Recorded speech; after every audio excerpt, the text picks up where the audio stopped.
مریم نواز صاحبہ کا بیان دیکھیں تو یہ وہی پرانا سیکولر بیانیہ ہے، مولوی تو مسجد میں اچھا لگتا ہے، لیڈرشپ، قانون سازی اور ریاستی نظام، بھائی اس کے لیے تو سیاستدان ہیں، یہ ہم پر چھوڑ دیں۔ یہ سب کون چلائے گا؟ یہ ہم چلائیں گے، اس میں ہمیں کسی دینی رہنمائی کی کوئی ضرورت نہیں ہے۔ دین صرف نماز، روزہ اور نکاح پڑھانے کا نام ہے، نکاح پڑھاتے رہیں اور آپ صرف یہ 25,000 لے کر خاموشی سے ممبر و محراب میں قید ہو جائیں۔ یہ سارے سیاستدان یہ کہنا چاہتے ہیں کہ علماء سیاست میں نہ آئیں تاکہ ہم اپنا گندا دھندا آرام سے چلاتے رہیں۔ یہی تو سیکولرزم کا اصل ٹارگٹ اور ہدف ہے۔ مذہب کو مسجد میں محدود رکھو، ریاست اور سیاست کو ہم خود سنبھال لیں گے۔ اور یہی وہ دھوکہ ہے جسے خوبصورت الفاظ میں ائمہ اکرام کی عزت بنا کر پیش کیا جاتا ہے۔ مسئلہ نہ ہی چندے کا ہے اور نہ ہی ائمہ اکرام کی عزت کا۔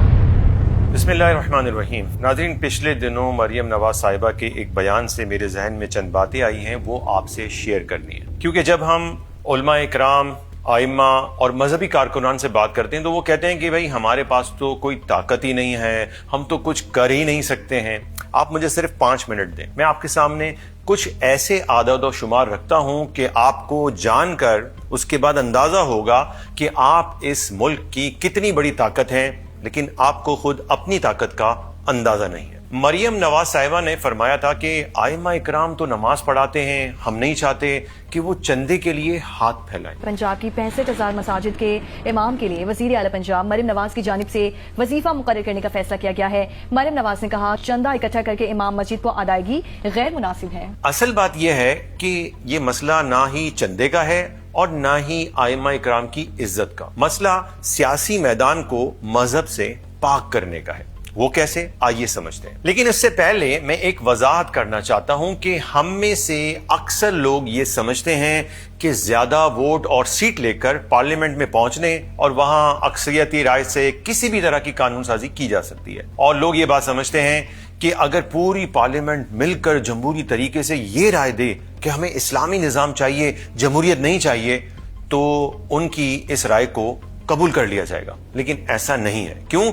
اس لیے کہ جس نظام میں خدا کے حکم پر قانون سازی ہو وہ عالمی جمہوری طاقتوں کے نزدیک جمہوریت ہی نہیں ہے، ڈیموکریسی ہی نہیں ہے۔ اس لیے وہ پاکستان کی یہ جو ہائیبرڈ قسم کی اسلامی جمہوریت ہے، اس کو بھی مغربی جمہوریت کی طرح ہی دیکھنا چاہتے ہیں اور اس کے لیے وہ مسلسل کوشش کرتے رہتے ہیں۔ تو اس لیے میں یہاں پر جو بات کروں گا وہ صرف سمجھنے کے لیے ہے کہ آپ کتنی بڑی طاقت ہیں۔ پنجاب میں رجسٹرڈ ووٹرز کی تعداد تقریباً 7,77,00,000 ہے، اور پنجاب حکومت کی جانب سے شائع کی جانے والی رپورٹ کے مطابق پورے پنجاب میں 68,554 68,554 مساجد ہے۔ تمام مسالک کی انہوں نے پورا کیٹیگرائز کیا ہے، بریلوی، دیوبندی، اہل تشیع وغیرہ وغیرہ۔ اگر ووٹرز کو پورے پنجاب کی 68,554 مساجد پر تقسیم کریں تو ایک مسجد اوسطاً 1124 ووٹرز سے جڑی ہوئی ہے۔ یہ ایک ایوریج ہم نکال لیتے ہیں۔ اب ذرا سوچیں، اگر ہمارے ائمہ مساجد خود کو صرف نماز، جنازہ، نکاح اور مسلکی اور فقہی مسائل تک محدود نہ رکھیں، بلکہ نماز کے ساتھ دین کے مکمل نظام یعنی سیاست، معیشت، عدل، تعلیم اور معاشرت کو بھی سادہ زبان میں لوگوں کو سمجھانا شروع کر دیں، اگر وہ یہ کام 5 سال مسلسل کر لیں اور لوگوں میں شعور پیدا کر دیں کہ اسلام صرف عبادات کا نام نہیں بلکہ ایک مکمل نظام زندگی ہے، تو پھر کیا ہوگا؟ اصل تصویر ذرا یہاں دیکھیں۔ 2024 کے الیکشن میں پنجاب میں 3,62,00,000 لوگوں نے ووٹ ڈالا، یعنی ایک مسجد سے وابستہ 1124 میں سے صرف 528 افراد نے ووٹ ڈالے تھے۔ اب ذرا یہ تصور کریں کہ اگر ہر امام صرف اوسطاً یعنی ایوریج ایک مسجد میں 300 افراد کو اسلامی نظام کے لیے فکری طور پر تیار کر دے۔ ہوتا کیا ہے کہ ہمارے یہاں پہ جو لوگ بات بھی کرتے ہیں تو وہ اپنی تنظیم کی بات کرتے ہیں، اپنی جماعت کی بات کرتے ہیں، اسلامی نظام کی بات نہیں کرتے۔ اگر اسلامی نظام کے لیے تیار کر دے تو پورے پنجاب میں کم از کم 2 کروڑ باشعور ووٹر تیار ہو سکتے ہیں۔ یہ تعداد مجموعی ٹرن آؤٹ یعنی کتنے ووٹ پڑے ہیں ان ووٹس کا تقریباً 56.81% بنتی ہے۔ اب آپ خود بتائیں کہ اکثریت کس کے پاس ہوگی, حکومت کس کے ہاتھ میں آئے گی. اور یہ جو میں نے حساب کتاب بتایا نا, یہ کم از کم اندازہ بتایا ہے. لیکن دوسری جانب حقیقت کیا ہے وہ سب لوگ جانتے ہیں کہ اس وقت صرف 2% سے بھی کم مساجد میں سیاسی یا فکری یا نظاماتی یعنی اسلام کے نظام کو بیان کرنے کا شعور دیا جاتا ہے. وہ بھی جب دیا جاتا ہے تو پھر کچھ نہ کچھ جماعتی ہوتا ہے, مسلکی ہوتا ہے اور بڑا ہی محدود انداز میں ہوتا ہے. آپ کو یہ جان کر حیرت ہوگی کہ تمام مذہبی جماعتیں اسلامی نظام پر اتفاق بھی رکھتی ہیں مگر پھر بھی تقسیم ہے. اور دوسری طرف جب ہم دیکھتے ہیں ریاست کو تو ریاستی سطح پر آپ دیکھیں سیکولرزم اور لامذہبیت کو بڑی تیزی سے بڑھایا جا رہا ہے, اور نتیجہ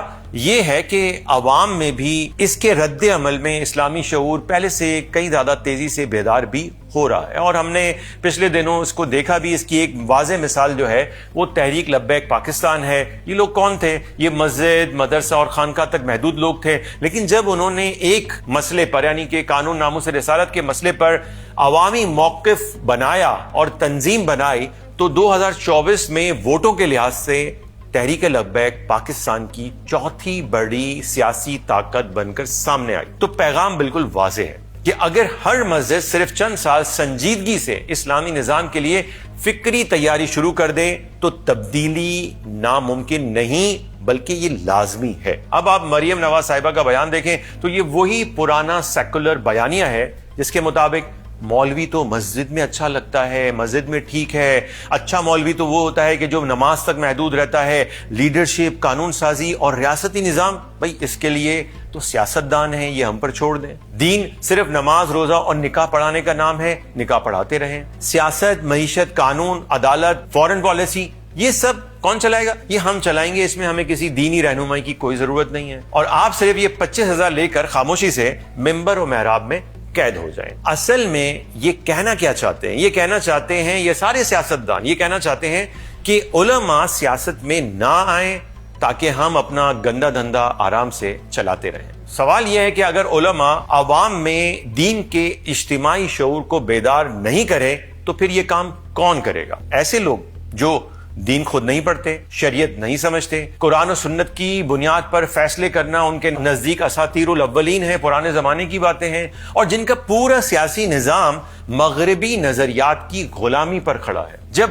مذہبی لوگ سیاست سے دور ہوں گے تو سیاست میں مذہب کی بات کون کرے گا؟ اور جب ریاستی فیصلوں میں دین کی آواز ہی نہیں ہوگی تو پھر کیا ہوگا؟ عدالت سیکولر یعنی لامذہب, تعلیم سیکولر یعنی لامذہب, معیشت سیکولر لامذہب, میڈیا سیکولر لامذہب, اور ہے آپ کے سامنے. اور پورا معاشرہ پھر اس کی بدولت کیا ہو جائے گا؟ سیکولر اور لامذہب ہو جائے گا. یہی تو سیکولرزم کا اصل ٹارگٹ اور ہدف ہے. مذہب کو مسجد میں محدود رکھو, ریاست اور سیاست کو ہم خود سنبھال لیں گے. اور یہی وہ دھوکہ ہے جسے خوبصورت الفاظ میں ائمہ اکرام کی عزت بنا کر پیش کیا جاتا ہے. سچ یہ ہے کہ دین صرف مسجد کا نام نہیں ہے, دین پورے نظام زندگی کا نام ہے. اور علماء کو سیاست سے نکالنا دین کو اجتماعی زندگی سے نکالنے کی ایک منظم کوشش ہے. اسلام تو اپنی دلیل اور نظام میں ایک سپر پاور ہے, لیکن مسلمانوں کی پاور کس میں ہے؟ وہ ہے اجتماعیت میں.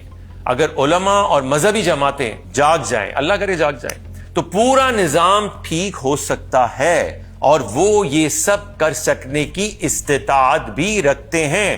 اور اس استطاعت یعنی کہ یہ بات تو کر سکتے ہیں, لوگوں کو شعور تو دے سکتے ہیں. کس نے انہیں روکا ہے؟ کسی نے بھی نہیں روکا ہے, لیکن وہ یہ خود کام نہیں کر رہے. اور اگر وہ یہ استطاعت رکھنے کے باوجود بھی یہ کام نہیں کر رہے اور لوگوں کو شعور نہیں دے رہے اور آپس کے اختلافات کو دین کے نفاذ سے زیادہ اہم سمجھتے ہیں اور اس وجہ سے وہ جڑنے کے لیے بھی تیار نہیں ہے, مشترکات کے اوپر اور پولیٹیکلی طور پہ بھی جڑنے کو تیار نہیں ہے, تو پھر میں یہی کہوں گا کہ آخرت میں اللہ کے سامنے جواب دہی کے لیے تیار رہیں. اور وہاں کی گرفت جو ہے وہ بہت سخت ہے. ہم اسلامی نظام کے شعور کی بیداری کے لیے کام کر رہے ہیں, شعور کا ساتھ دیں.